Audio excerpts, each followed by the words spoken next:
আরো বেশি অস্থিতিশীলতার দিকে যাবে। আপনি নেপালের উদাহরণটা দেখেন, মাত্র 3 জনের একটা মন্ত্রিসভা হয়েছে এবং শপথ পড়ার সাথে সাথে তারা বলেছে আমার নেক্সট মেইন কাজই হলো ইলেকশন। ওনারা কিন্তু ইনডেফিনিট পিরিয়ড, কেন 12 বছরে 14টা সরকার হলো?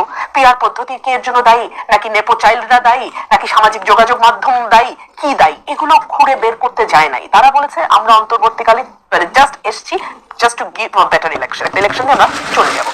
আমরা কিন্তু সেটা দেখছি না বাংলাদেশে। আমরা নানান টাল বাহানা লক্ষ্য করছি, টাল বাহানা করে খুব ভালো না। এবং একটা কথা বারবার বলা হচ্ছে সরকারের ভেতরে সরকার, তার ভেতরে সরকার। ধরুন আজকে ডক্টর আলী রিয়াজ বলছেন, যিনি আসলে বাংলাদেশি নন, উনি বলছেন যে কেবলমাত্র নির্বাচনই দেশে কোনো পরিবর্তন আনতে পারে না।